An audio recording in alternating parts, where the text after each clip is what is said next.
So I think that what I like about what we do is it's very attainable. It has very limited downside, and we aren't on the clock to go, we better get this done, because if not, we're still going to have to be working next year. Yeah, you're still going to have to work next year. As promised, we are going to talk about the Ryan Pineda and Robuilt video, where they indicated that the one rental a year strategy is dead, and the fact that you should all just become wholesalers. That was the net thing. Go after active income and, become an entrepreneur and do all of those amazing things. I thought we would open this conversation letting Dion take the first crack at what he saw in that video and what he heard. And then we'll bring Matt into the conversation. Dion, thank you for reaching out to me. Thank you about telling me that video was there. You were one of the many people that reached out and said, hey, you need to check this out. But I'm curious, what did you hear? What did you see? I think it was really good that you had us talk about this topic before we hit record so we can get all that stuff out that we shouldn't say on YouTube. Yeah. Lots of stuff we can't say on YouTube. I think Matt's still going to pull it off, though. I think it's funny. What Ryan Pineda was saying on this is one rental at a time strategy dead. He was right twice and wrong once. Okay. And so what the viewer needs to do is understand, is the viewer in those two times he was right? Is that the way they should see the world, or are they in the way he was wrong? Because the first way that he was right was Ryan Pineda says you shouldn't focus on passive income. You should focus on increasing your active income. And he has the ability, the personality, the charm, the whatever it is, the zhuzh, to get hundreds of thousands of dollars from making a video, from putting money together, from collaborating with other investors. And so for him, and I associate this with like minority mindset. Minority mindset, Jaspreet Singh, I respect him, watch him all the time. He puts more of his returns into his business of running minority mindset than he does in buying the next rental. And he has several rentals. His financial freedom came from rentals, but he makes more money, more return by investing in his business. It makes total sense for Ryan to do that. So he's right for him and for someone like him. I'm glad you brought that up, because I agree with that entirely. Where I think Ryan missed, and maybe Jaspreet Singh and Pace Morby, and we all, Gary V and all these other, Alex Hormozy for sure. I mean, Alex Hormozy made $105 million in a freaking weekend, right? There are just those people out there that I call unicorns. And if you are a unicorn and you have this gift to create money seemingly with little effort out of thin air, double, triple, quadruple down, go nuts. You're absolutely right. What those people often miss, most of us can't do that. I mean, most of us can't even imagine that. And that's what I think unicorns sometimes miss. They don't understand how unique they are. And Ed Milet says 9% of us are that type. I would argue 1% of us are that gifted. But if you are, go nuts. I think you're right.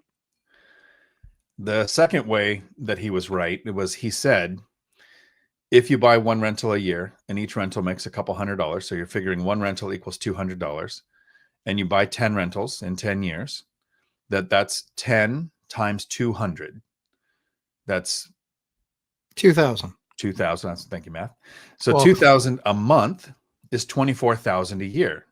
That's not retire money. That's kind of like your one rental at a time. First concept is, if I had a couple of rentals when I retired, my retirement would be better. Like that would make retirement a little better. Social Security, 24,000 a year, not bad. So if that's how rentals worked, he's right. One rental at a time at $200 a rental in perpetuity would not be a good strategy for retirement. Where he was wrong is that's not how math works. Yeah. And the reason is the, like, if we talked about the three of us and how many years of real estate investing do we have together? It's 24, 14 or something like that. So we're in the over 60, right? That's how this works with rentals. If you bought one, you have it for 10 years. Then you bought the next one, you had it for 9 years. So that's 19 years of owning rentals. Then you bought the third, you had it for 8 years. And that's, the first one had 10 years. than 9 years and 8 years of possible rent increases, possible refinances to a lower rate. Higher reserves means you can raise your deductible on your insurance to lower your premiums. Maybe you did value add.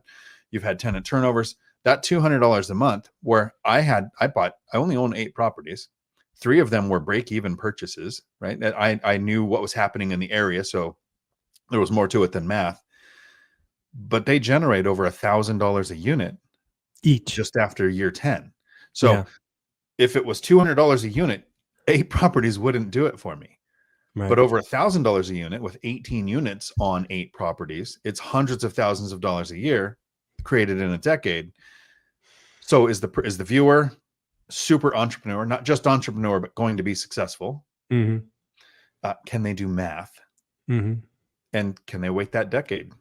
Yeah, well, I'll do one more thing and we'll throw it to Matt to kind of chime in here as well. The other thing that I think he got kind of wrong is, at least with a one rental at a time way that we preach on this channel and your channels and you know, the people that spun off of this channel, is we are not in a rush to replace our income.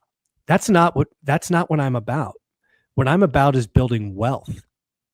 And that's another thing that I think we get wrong. And maybe Ryan's right? A lot of people come to him going, hey, I got to replace my income, because that's who he talks to. He's an entrepreneur. I am talking to people that are me, right? We are employees and we want to be wealthy, right? Like you said, I was just trying to be better off at 65. And that was my big grand, vision, right? I wanted to have a retirement that was twice as good as it could have been, and 4 rentals would have done that for me. And so again, we're not about replacing our income. It can happen. All 3 of us have done it. We've helped others do it, but that's not the stated goal, right? The stated goal is to get on a wealth journey that is certain. And we know the first 5 years suck, and we know it takes 10 years. Some do it in 8, some do it in 12, but it's possible for everyone. You don't have to be a unicorn to make this stuff happen. Matt, sorry, you've been quiet a little bit. We'll let you chime in and get your thoughts here. Trying to quiet the inner beast, Michael. Thank you. I appreciate that. We need a bunch more wholesalers in the U.S. market, like we need a whole bunch more assholes. We don't need more wholesalers. There's a finite number of homes, and inventory is low. And so if you want to be one of the hapless losers running for the morsel that you might get, you know how much margin the last wholesaler made on the deal that I did with him? Just guess how much money he made. Not even percentage. Just guess how much money he made. 10 grand. 4. Oh, yeah. I'm seeing that too. Yeah. 4. How's that sound? You really want to run after 4? Let's go get 4 grand, everybody. It's $1 million. It's $4,000. It's nothing. You better run 10 or 12 transactions that month if you want to be anybody, because you're going to have support staff and ad spend and all these other things. So I think the thing that he missed is that everybody isn't an entrepreneur. They're wantrepreneurs. Yes, they wish I like they that. were, but they aren't. Yeah. I work with wantrepreneurs all the time, and I'm like, this isn't a business. This isn't a business. This is a hobby, mate. This is a fart. This isn't anything. This is passing in the wind. It's not good. So you have to really understand businesses, to really understand how to build them, to really understand how to grow them. You also have to care, like, what's the goal and where to take it. I didn't want to replace all of my income so I could hurry up and get rich quick and retire. That wasn't it. The other thing that is interesting is that, let's just say there's 100 people, and 100 people take your course, and 100 people take Dion's course, and 100 people take my course, and 100 people take his course. Less than 10 people in his course are going to do anything. Okay. Yeah. In yours, it's probably 70 to 80%. It's probably 70 to 80% in all of ours. The difference in ours is that we're activating people in something that they can do while they still have a family, still have a full-time job. That's the difference. Yes. And there isn't nearly the level of, oh shit, risk. The likelihood that you go to 0 in our path is almost none. It's almost none. Yeah, when you think about, and again, I don't know Ryan's course, so I won't speak of it, but I'll speak of other wholesaling courses because, again, I've been around the industry forever. One of the things you're going to see if you're going to go after that route is you need to spend a lot of money very quickly. You need to get lists and mailers and dialers and VAs and all of these other things.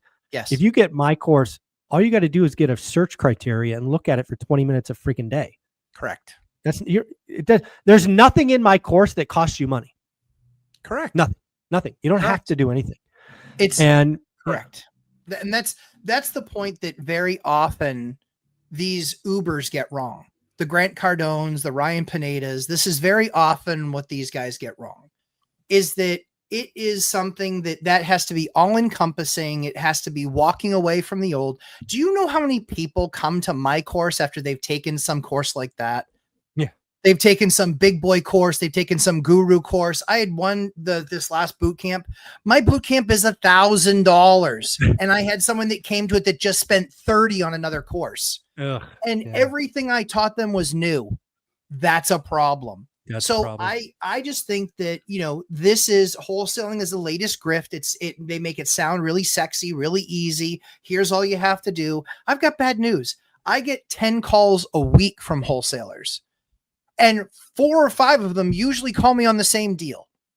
Yeah, they're daisy chaining them together. Yeah. Yeah, they're calling me on the same exact deal, right? Yeah. They're just like, because they're trying to get that transaction closed and they're gauging interest before they actually close it. They won't share with you the address, but I'm like, let me guess, 3-bed, 1 bath. It's on a half an acre. It's in this town. Like, yeah, how'd you know? I've already gotten 3 calls this week about it. So I think that what I like about what we do is it's very attainable. It has very limited downside, and we aren't on the clock to go, we better get this done, because if not, we're still going to have to be working next year. Yeah, you're still going to have to work next year. Yeah. No, there's a couple more things that I think about watching this. And again, I'll go to the other thing. I think Ryan got a lot right. It's just careful. You have to, how you see it. I think one of the focuses of the conversation with Ryan was you got to become good at finding deals. I agree with that. I mean, that's the whole story of a buy box. I think most people get distracted and they're just all over the place. The whole reason a buy box idea exists is to get people laser focused. And that's the whole intention. You do make your money when you buy. I think everybody needs to be focused on becoming good or great or deal of the decade kind of deals, especially in a buyer's market. So again, I do think, and again, the other thing I think is important is even if you don't have money, right? You're in the first 2 years like Dion was. I don't give a rat's ass. Go get a buy box and look every day, right? Build the muscle, build the skill. I do not believe in the whole wait for money to show up to build the skill. Build the skill now. Dion? Well, I think there's a new category I'm going to come up with. I don't know if I like the name yet or not, but the crash bros give you permission to do nothing because you're waiting for the crash. You have an excuse to sit and literally not even study your market. You think, okay, when rates come down, when prices come down, when whatever happens that is going to make it more expensive to buy happens, they'll jump in the game. But then we have the fly bros, right? You've got to crawl before you walk before you run, and everything. Fly bros are just, you just need to go out and create hundreds of thousands of dollars of income. Yeah, it's just easy, right? Just and here's where the challenge comes in. That sucks in the dreamers. The dreamers. If you're very wealthy, financially free, and you go buy a lottery ticket when the numbers get really big because you like to daydream and you're putting your $20 down so you can daydream about winning. Yeah, you're not really a dreamer. You are financially free that likes to daydream. But those the tax on the poor, the lottery, the way it's used, the poor people that just go spend every extra penny they have on it, that's their retirement plan because they know someday they're going to win. That's right. They're the dreamers. And so you have the people that go out and go, okay, the Burr method is super sexy. I don't have any of my money in the deal. I create cash flow. Flipping is super sexy because I'm going to create big chunks of money. Yeah, they like the sizzle in the story. You're so right. I love the dreamers. I love that notion. So the crash bros make you take no action, and the dreamers make you take the wrong action. Well, again, I think about when I think about the general public, I think there are people in both camps. I think there are people seeking permission to do nothing, hence they are attracted to doomers, and there are people dreaming about the easy way, the easy button, and they just get raked over the coals. And where all of us play is like right in the middle, like it's possible, it takes work and a decade.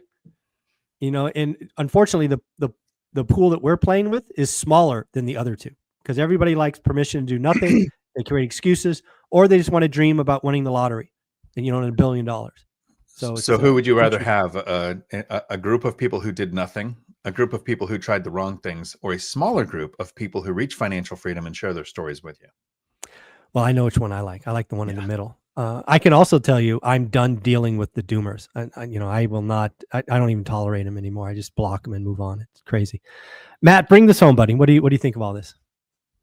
Well, so I can put it to words for Dion. This is why we were married. We finish each other's sentences.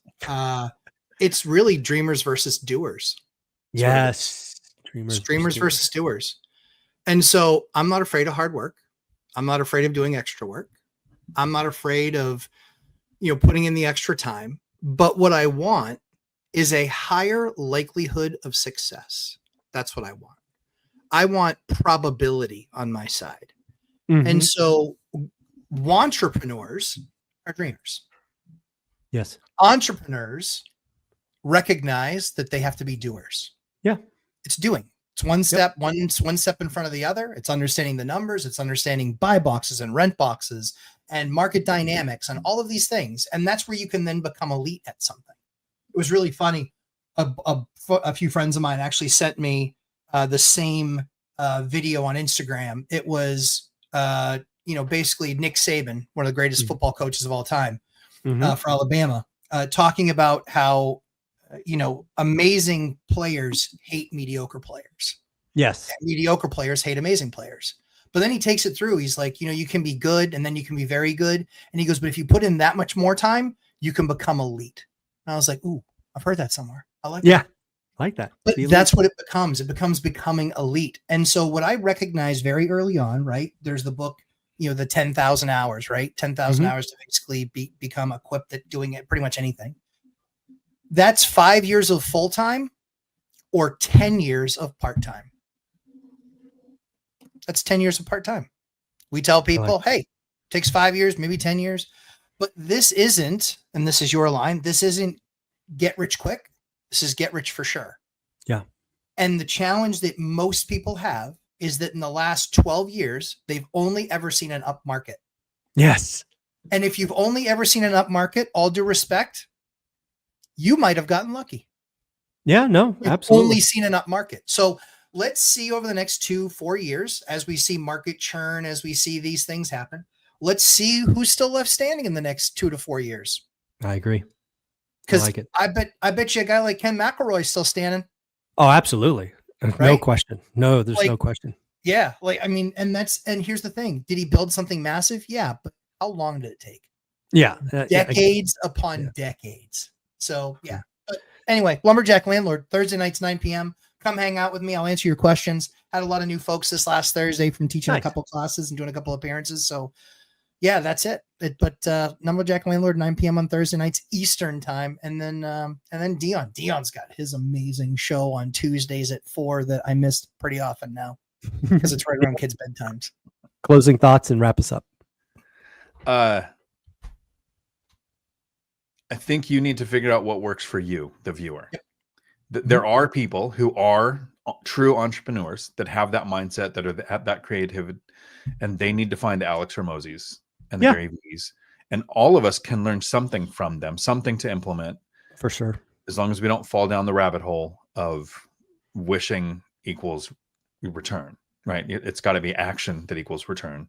Yep. And I think it's really cool that we can have an open mind and we can have a debate with somebody.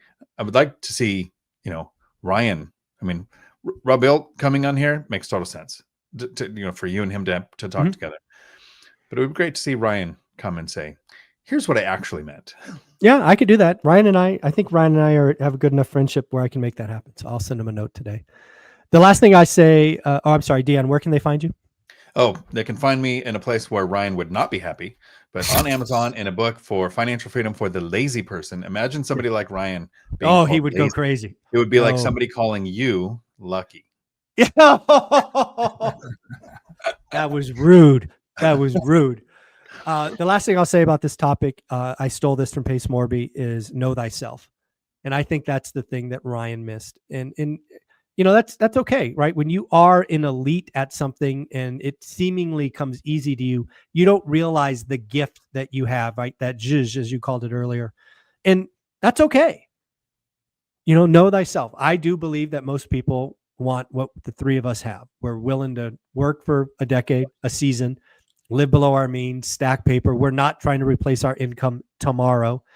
And we're willing to build wealth over a decade. That's why each of us are everyday wealth builders. And that's the community that we have. And the school community has, almost 500 people now are everyday wealth builders. So join. And this Sunday, we actually have Jared coming in talking about co-living at 8 a.m.